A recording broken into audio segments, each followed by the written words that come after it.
සුබ දවසක් හැමෝටම. වෙනද වගේම අදත් අපි අලුතෙන් ලබා දීලා තියෙන කෝසස් ගැන තමයි කතා කරන්න හදන්නේ. අද අපි කතා කරන්නේ ශ්‍රී ලංකා විවෘත විශ්වවිද්‍යාලය එහෙම නැත්නම් ඕපන් යුනිවර්සිටි එකෙන් ලබා දීලා තියෙන අලුතෙන් හඳුන්වා දීලා තියෙන ෂෝට් කෝසස් සහ එක්ස්ටෙන්ඩඩ් කරපු ඩිග්‍රී කීපයක් ගැන. ඉතින් අපි බලමු ඒ මොනවද කියලා.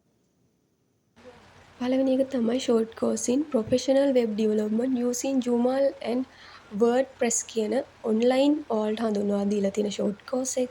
මේක ඩියුරේෂන් එක කියන්නේ කාල සීමාව තමයි සති 10ක කාල සීමාවක්. කෝස් ෆී එක විදිහට 25000කුත්. ඊට පස්සේ ක්ලෝසින් ඩේට් එක තමයි ඔයාලට දීලා තියෙන මැයි 25.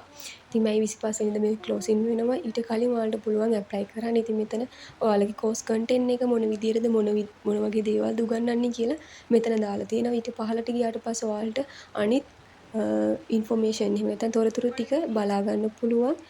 මේකේ 17 වෙනි බැච් එක තමයි මෙතෙන්දී ඔයාලට හඳුන්වා දීලා තියෙන එක ඔන්ලයින් විදියට. මේක මන්ඩේ, ඒ කියන්නේ සඳුදා සහ බදාදා කියන දවස් දෙකේ රාත්‍රී 7 ඉඳන් 10 වෙනකන් තමයි ඔයාලට මේ ක්ලාස් එක පැවැත්වෙන්නේ. ඊට පස්සේ මෙතන ඔයාලට අනිකුත් මීඩියම් එක තමයි සිංහල මීඩියම් මේ වගේ අනිකුත් තොරතුරු ටික මෙතන දැනගන්න පුළුවන්. ඊට පස්සේ මෙතන ඔයාලට අනිත් ඒවා ඇඩ්මිෂන් එක ඊට පස්සේ ඇප්ලිකේෂන් එක කොහොමද මේක මෙයාලා හඳුන්වා දීලා තියෙන්නේ කියන කොයි ක්ලෝසින් ඩේට් එක කවද්ද ඒ වගේ විස්තර ටික ඔයාලට දාලා තියෙනවා. ඒකට Google ෆෝම් ලින්ක් එකක් දීලා තියෙනවා. ඒක හරහා ඔයාලට ඇප්ලයි කිරීමේ හැකියාවකුත් තියෙනවා. මීළඟ ෂෝට් කෝස් එක තමයි short course on school management කියන කෝස් එක. මේකත් ඔන්ලයින් ඔයාලට හඳුන්වා දීලා තියෙන කෝස් එකක්. මේක සිංහල, තමිල් and ඉංග්‍රීසි කියන මීඩියම් තුනෙන්ම ඔයාලට භාෂා තුනෙන්ම ඔයාලට අධ්‍යයන කටයුතු සිද්ධ කරගන්න පුළුවන්. මේකේ ඩියුරේෂන් එක මාස 3ක වගේ කාල සීමාවක්. ඊට පස්සේ මේකේ ඔන්ලයින් මෝඩ් තියෙන්නේ. ඊට පස්සේ මෙතන තියෙන කෝස් කන්ටෙන්ට් එක කොහොමද ඔයාලට මොන වගේ ඒරියාස්ද කවර් කරන්න කියලා මේක හරහා. ඊට පස්සේ මෙතන අනිකුත් තොරතුරු ටිකක් දීලා තියෙනවා. ඉතින් ඒ දේවල් බලා ගන්න පුළුවන්. මෙතන පල්ලෙහාට ගියට පස්සේ මේ කෝස් කැටගරි එක මොකක්ද, ඊට පස්සේ මෙතන ඇඩ්මිෂන් එක, ඇප්ලිකේෂන් එක, ඊට පස්සේ ඩියුරේෂන් එක, ඒ වගේ දේවල් වලට බලා ගන්න පුළුවන්. මේක මාස 3ක වගේ කාල සීමාවක් තියෙන කෝස් එකක්. ඉතින් ඔයාලට මම හිතන්නේ විස්තර සෑහෙන ප්‍රමාණයක් මෙතන දැනගන්න පුළුවන්. ඔයාලට දීලා තියෙන ඇඩ්මිෂන් එක මොන වගේද, ඊට පස්සේ මෙතන ඇප්ලයි කරන්න තියෙන ඔයාලට ඉතින් පාසුවෙන් මේ දේවල් ඔයාලට කරගැනීමේ හැකියාවක් තියෙනවා මේ වෙබ්සයිට් එක හරහා. ඊට පස්සේ අපි යමු ඊළඟ කෝස් එකට. මේක ඇඩ්වාන්ස් සර්ටිෆිකේට් ඉන් සයන්ස් ප්‍රෝග්‍රෑම් කියන කෝස් එකක්. මේක අවුරුද්දක කාල සීමාවක් තියෙන කෝස් එකක්. මේකේ සයන්ස් ස්ටුඩන්ට්ස්ලට අවුරුද්දකුත් සයන්ස් ඉගෙන ගන්න කියන්නේ කරපු නැති ළමයෙක්ට අවුරුදු 2ක වගේ කාල සීමාවකුත් ඉදිරිය තමයි මෙයාලා මේක හදලා තියෙන්නේ. මේකේ ක්‍රෙඩිට් ගාන අනුව තමයි මේක බේස් වෙන්නේ. මට මතක තියෙන්නේ ක්‍රෙඩිට් 60ක් හෝ කීපයක් තියෙනවා. ඒක 1500ක්. එක ක්‍රෙඩිට් එකකට 1500ක වගේ මුදලක් විදිහට තමයි මෙයාලා හඳුන්වා දීලා තියෙන්නේ. ඊට පස්සේ මෙතන තියෙනවා ඔයාලට බලා ගන්න පුළුවන් මේකේ ලෙවල් විදිහට යන විදිහට මේක එක්ස්ටෙන්ඩ් කරපු කෝස් එකක් විදිහට තමයි ඔයාලට හඳුන්වා දීලා තියෙන්නේ. ඊට පස්සේ මෙතන තියෙන ඩීටේල්ස් නම් මේකේ තියෙන ඒවා වැරදි සමහර මේ ඇප්ලිකේෂන් මේ ඩීටේල්ස් වල මෙතන මේක එක්ස්ටෙන්ඩ් කරපු එකක්නේ. කලින් පෙබරවාරි වල තිබ්බ එක මේක දැන් මැයි දක්වා මේ එක්ස්ටෙන්ඩ් කරලා තියෙන. ඉතින් මෙතන ඔයාලට බලා ගන්න පුළුවන් රික්වයර්මන්ට් කරන්න පුළුවන්. කියන්නේ ඇප්ලයි කරන්න පුළුවන් මොන වගේ අයටද කියලා අවුරුදු 18ට වැඩි නම් ඇප්ලයි කරන්න පුළුවන්. ඊට පස්සේ GCE O level වල අඩුම පාසස් 6ක්වත් තියෙන්න ඕන. පාසස් 6ක් තියෙන අයට එහෙම ඇප්ලයි කිරීමේ හැකියාවක් තියෙනවා.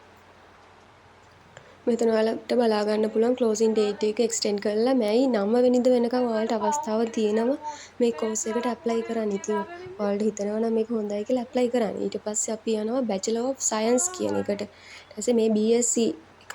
ඉතින් මේක මේ ජෙනරල් හෝනර්ස් ඩිග්‍රී එකක් මේක. මේකේ කෝස් ෆී එක ලක්ෂ 3ක වගේ මුදලක් තමයි වෙන්නේ. ඉතින් මැයි 13 වෙනිදා මේක ක්ලෝස් වෙනවා. ඊට කලින් ඔයාලට ඇප්ලයි කරන්න පුළුවන්. මම හිතන්නේ දැන් A level වල කට් ඔෆ් ආවා. දැන් ආවට පස්සේ ඔයාලා යුනිවර්සිටි එකට සිලෙක්ට් වුණේ නැත්නම් ඔයාලට මෙන්න අවස්ථාවක් තියෙනවා.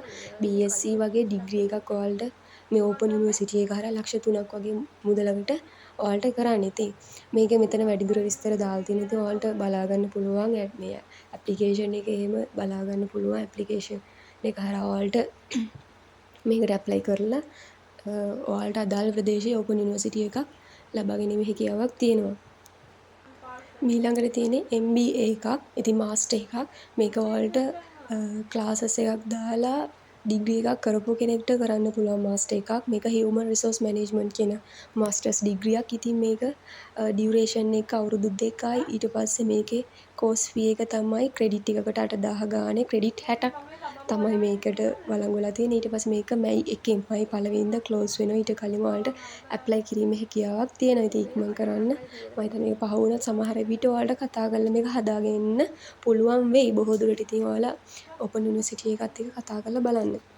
මොකද සමහරලාට මේ වීඩියෝ එක බලන්නේ මැයි පළවෙනිදා පහ වෙලා වගේ නම් ඉතින් ඔයාලට චුට්ටක් කතා කරලා එහෙම බලාගෙන ඉන්න හැකියාවක් තියෙනවා. ඉතින් මෙතන අනිකුත් තොරතුරු ටික දීලා තියෙනවා. ඉතින් මේ හරහා ඔයාලට ඇප්ලයි කරන්න. ඊට පස්සේ මේකේ ජෙනරල් ඉන්ෆර්මේෂන් මොනවද ඒ දේවලුත් මෙතනින් බලා ගැනීමේ හැකියාවක් තියෙනවා ආයෙත්. මේකත් MSc in Public Procurement and Supply Chain Management කියන එක. මේක මාර්තු වල ඉන්ටේක් එක ගන්නවා කියලා තිබ්බට මේක මැයි 7 වෙනකන් එයාලා එක්ස්ටෙන්ඩ් කරලා තියෙනවා. ඉතින් ඔයාලට මේක ඇප්ලයි කරන්න පුළුවන්. මේක ඩියුරේෂන් එක අවුරුදු 2යි. මේක 4,70,200ක් වගේ මුදලකට තමයි එයාලා දෙන්නේ. ඊට පස්සේ මේක මාර්තු කියලා තිබ්බට බය වෙන්න එපා. මේක මැයි 7 වෙනකන් එයාලා එක්ස්ටෙන්ඩ් කරලා තියෙන නිසා ඔයාලට ඇප්ලයි කරන්න පුළුවන්. ඊට අමතරව වැඩිදුර විස්තර ඔයාලට මේ ඕපන් යුනිවර්සිටි කියන වෙබ්සයිට් එක හරහා බලා ගන්න පුළුවන්. එක්ස්ටෙන්ඩ් කරපු ඩිග්‍රී තියෙනවා නම් MBA තියෙනවා නම් ෂෝට් කෝසස් තියෙනවා නම් මෙතනින් බලා ගන්න පුළුවන්. ඉතින් මම හිතනවා ඔයාලට මේ වීඩියෝ එක වැදගත් වෙන්න ඇති කියලා. ඉතින් මොන හරි ගැටලුවක් තියෙනවා නම් පල්ලෙහාන් අපිට මැසේජ් එකක් දාලා තියෙන කමෙන්ට් බොක්ස් එකේ මැසේජ් එකක් දාලා තියන්න. මම මේට අදාළ ලින්ක්ස් ටික මෙතන ඩිස්ක්‍රිප්ෂන් එකේ පහලින් මම දාලා තියන්නම්. හැමෝටම සුබ දවසක්.